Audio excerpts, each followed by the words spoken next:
नमस्कार बच्चों, मैं संदीप सोशल साइंस क्लास में आपका स्वागत करता हूं। 8th क्लास का जो हमारा चैप्टर चल रहा है, जब जनता बगावत करती है 1857 और उसके बाद हिस्ट्री का, इसके हम जो है लघुत्तरीय प्रश्न है वो रीड करने जा रहे हैं। 6 प्रश्न है वो हमने पहली वाली वीडियो में रीड किए थे। आज हम आगे के जो प्रश्न है वो देखने जा रहे हैं। अगर आपने जो पहले वाले जो वीडियो हमारी नहीं देखी है तो डिस्क्रिप्शन में जा कर के जो लिंक दिया गया है वहाँ से आप पहले वाला जो प्रश्न है वो वीडियो के माध्यम से देख सकते हैं।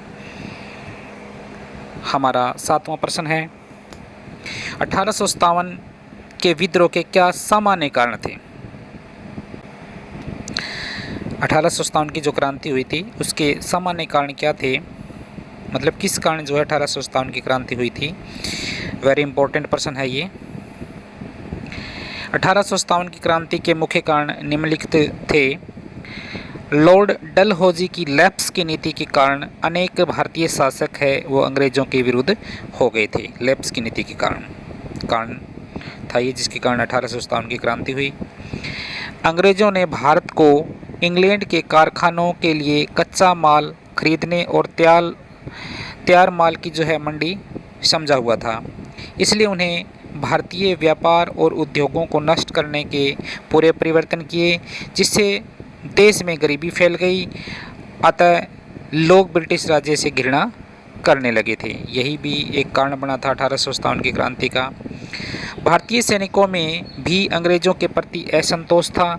उन्हें अंग्रेज सैनिकों की उपेक्षा, बहुत कम वेतन मिलता था, फिर उनके साथ जो है बुरा व्यवहार भी किया जाता था।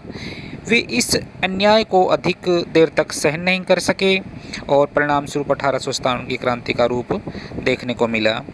1856 में सरकार ने सैनिकों से पुराने बंदूकें वापस लेकर के उन्हें नई एनफील्ड राइफल दी थी। इन्हीं राइफलों में गाय और सूअर की चर्बी वाले कारतूस का प्रयोग किया जाता था। अतः भारतीय सैनिकों ने इनका जो है प्रयोग करने से इनकार कर दिया और धीरे धीरे ये घटना इतनी गंभीर हो गई कि 1857 की क्रांति का जो रूप है वो हमें देखने को मिला था।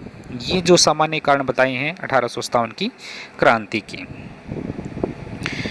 नेक्स्ट प्रश्न है हमारा, 1857 के विद्रोह की असफलता के कौन कौन से कारण थे। जो 1857 की क्रांति हुई थी वो असफल हो गई थी, उस असफलता के कारण क्या थे।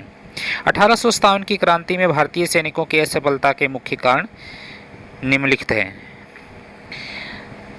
पहला आपका समय से पूर्व आरंभ होना, यानी 1857 की क्रांति है उसको जो है 31 मई 1857 को शुरू होना था। 1857 की क्रांति को कब शुरू होना था? 31 मई 1857 का दिन जो है दिया गया था। परंतु चर्बी वाले कारतूस की घटना के कारण यह विद्रोह है वो निश्चित तिथि से पहले ही फूट पड़ा, यानी पहले ही शुरू हो गई। परिणाम स्वरूप अंग्रेज आने वाली जो है खतरों से सावधान हो गए और भारतीयों को असफलता का मुंह देखना पड़ा था। यानी 10 मई को ये शुरू हो गई थी, 20 दिन पहले शुरू हो गई थी, जिसके कारण जो है सब जगह एक साथ नहीं फैल पाई थी और अंग्रेजों ने धीरे धीरे सब जगह दबा दिया था।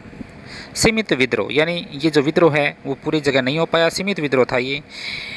यह विद्रोह सीमित रहा, इससे केवल उत्तरी भारत के लोगों ने ही भाग लिया, दक्षिण भारत के लोग इसे बिल्कुल अलग रहे। यदि सारा भारत एक होकर जो है अंग्रेज़ों का सामना करता तो अंग्रेज़ को जो है उस समय अवश्य ही यहाँ से बोरिया बिस्तर है वो गोल करने पड़ते। अंग्रेज़ों को भारत छोड़कर है वो अवश्य उनको जाना पड़ता। हमारा देश है वो 1857 में ही आज़ाद हो सकता था अगर सब जगह एक साथ शुरू होता तो। ये थर्ड पॉइंट है इसका, असफलता का योग्य नेताओं का अभाव। विद्रोहियों में, यानी 1857 का जो विद्रोह हुआ था तो विद्रोहियों में जो है कोई ऐसा नेता नहीं था जो सभी विद्रोहियों को एक सूत्र में बांध सके, सबको इकट्ठा कर सके और उनका जो है उचित नेतृत्व जो है कर सके। योग्य नेताओं के अभाव के कारण विद्रोहियों में जो है अनुशासन रहा और परिणाम स्वरूप जो है उन्हें असफलता का मुंह देखना पड़ा। लास्ट इसी प्रश्न का जो कारण है असफलता का, युद्ध सामग्री और प्रशिक्षित सैनिकों का अभाव, यानी युद्ध में जो आपको गोले बारूद चाहिए, हथियार चाहिए और जो है सैनिकों को ट्रेनिंग नहीं मिली हुई थी तो वो भी असफलता का कारण मिला। विद्रोही कई जो है विद्रोही कोई प्रशिक्षित सैनिक नहीं थे, यानी जो विद्रोही करने वाले थे उनमें कोई ट्रेनिंग वाले जो है सैनिक नहीं थे। उन्हें जो है अपने पास अंग्रेज सैनिकों के जैसे हथियार भी नहीं थे। कई स्थानों पर जो है उन्हें बर्छी और भालों के साथ अंग्रेज़ों का सामना करना पड़ा था। इस परिस्थिति के कारण जो है विद्रोह है वो असफल रहा, क्योंकि उनके पास जो उचित जो है लड़ने के लिए हथियार भी नहीं थे और ट्रेनिंग भी उनको नहीं मिली हुई थी। नेक्स्ट प्रश्न है 1857 के विद्रोह के परिणाम क्या निकले। 1857 की जो क्रांति हुई थी जो असफल जरूर हुई, लेकिन उसका परिणाम क्या निकला। 1857 की विद्रोह के निम्नलिखित परिणाम निकले। 1857 के विद्रोह के परिणाम स्वरूप भारत में लगभग जो है एक शताब्दी से चला आ रहा कंपनी का शासन है वो समाप्त हो गया। 1857 का जो विद्रोह हुआ था उससे जो है एक परिणाम ये देखने को मिला कि जो एक शताब्दी यानी 100 वर्षों से चला आ रहा कंपनी का शासन है वो समाप्त हो गया। 1858 में जो है एक्ट के अनुसार भारत की सत्ता है वो ब्रिटिश शासन के अधीन हो गई, सीधी जो है ब्रिटिश शासन के अधीन हो गई थी। भारत के सर्वोच्च ब्रिटिश शासक की उपाधि में भी परिवर्तन कर दिया गया। भारत में सर्वोच्च ब्रिटिश शासन की जो उपाधि थी उसमें भी समाप्त कर दिया गया। अब गवर्नर जनरल का पद है वो किसने दे दिया, वाइसराय में बदल गया। जो पहले गवर्नर जनरल कहलाते थे उनका पद है वो अब वाइसराय में बदल दिया गया। 1857 के विद्रोह के परिणाम स्वरूप भारत में मुगल जो वंश था उनका सूर्य है वो सदा के लिए अस्त हो गया। 1857 के परिणाम स्वरूप जो मुगलों का वंश था वो सदा के लिए क्या हो गया, उनका सूर्य है वो अस्त हो गया।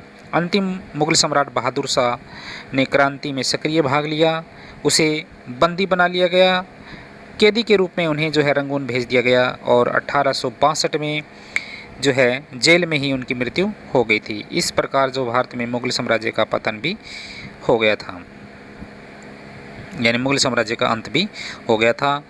और असफलता का परिणाम निकला वो ये था, इसमें जो है कोई संदेह नहीं कि 1857 की क्रांति है वो असफल रही, परंतु इसका अभिप्राय यह नहीं कि भारतीयों द्वारा जलाई गई स्वतंत्रता की ये ज्योति है वो बुझ गई, आज़ादी की ये ज्योति है वो बुझ गई हो। इससे तो भारतीयों के मन में राष्ट्रीयता का एक ऐसा बीज बो दिया जो 1947 में स्वतंत्रता रूपी वृक्ष के रूप में जो है देखने को मिला। नेक्स्ट प्रश्न आपका 1857 की विरासत का विवेचन कीजिए अथवा भारतीय राजनीति पर 1857 के विद्रोह से हुए दीर्घकालीन प्रभावों का आलोचनात्मक समीक्षा कीजिए। दीर्घकालीन प्रभाव क्या पड़ा इसका, लंबे समय तक जो है क्या प्रभाव रहा इसका। 1857 की क्रांति से हमें क्या जो है दीर्घकालीन प्रभाव देखने को मिले। इसमें कोई संदेह नहीं कि 1857 की क्रांति है वो असफल रही, परंतु भारतीय राजनीति पर इसका दीर्घकालीन प्रभाव पड़ा। इससे भारतीयों के मन में राष्ट्रीयता की एक ऐसे जो बीज बो दिया जो 1947 में स्वतंत्रता रूपी वृक्ष का रूप धारण कर लिया। वास्तव में ये ब्रिटिश साम्राज्यवाद से मुक्त के लिए भारतीय जनता का यह पहला शक्तिशाली संघर्ष था। इससे एक आधुनिक राष्ट्रीय आंदोलन के विकास का आधार तैयार हो गया, जिससे भारतीय जनता के मन में एक अमिट छाप छोड़ी। अब भारत में हर पग पर ब्रिटिश शासन के प्रतिरोध की शानदार परंपरा है वो आरंभ हो गई थी। इसके अतिरिक्त इस विद्रोहियों के जो वीर गाथा की जल्द ही घर घर में जो है उनकी गाथा है वो गूंजने लगी थी। उनके नाम जो है जनशक्ति का प्रतीक बन गया था, जनता की शक्ति का प्रतीक है वो उनका नाम है वो बन गया था। और लास्ट प्रश्न है हमारा, चीन में ताइपिंग विद्रोह पर टिप्पणी लिखिए। जिस समय भारत में 1857 का विद्रोह फैला उसी समय चीन के दक्षिण भागों में भी जो एक विशाल जन विद्रोह चल रहा था। भारत में जो 1857 की क्रांति जो चल रही थी उसी टाइम जो चीन में दक्षिण भागों में भी जो है एक विशाल जन विद्रोह चल रहा था, जनता का विद्रोह चल रहा था। यह विद्रोह 1850 में आरंभ हुआ और 1860 के मध्य में जाकर समाप्त हुआ था। इस विद्रोह में होंग जिंकाऊ के नेतृत्व में हजारों मजदूरों गरीब लोगों ने जो है परम शक्ति के स्वर्गमिक साम्राज्य की स्थापना के लिए लड़ाई लड़ी और यह विद्रोह है वो ताइपिंग विद्रोह के नाम से जाना जाता है। होंग जिकाऊ ने अपना धर्म बदलकर ईसाई धर्म अपना लिया था। वह कम्युनिस्टवाद और बौद्ध धर्म आदि परंपरा चीनी धर्मों के विरुद्ध थे। ताइपिंग के विद्रोह एक ऐसा सामाजिक विद्रोह की स्थापना करना चाहता था जहां लोग ईसाई धर्म को मानेंगे, जहां किसी के पास जो है निजी संपत्ति नहीं होगी, जहां सामाजिक वर्गों तथा स्त्री पुरुष के बीच कोई भेदभाव नहीं होगा, जहां अफीम, तंबाकू, शराब के सेवन, जुए, वेश्यावृत्ति और जो दास पर पाबंदी लगानी होगी। चीन में तैनात अंग्रेज़ों और फ्रांसीसी सेनाओं ने ताइपिंग विद्रोह में कुचलने के लिए जो है किंग सम्राट को काफ़ी सहायता दी थी। तो आज के लिए इतना ही। Thank you, have a good day.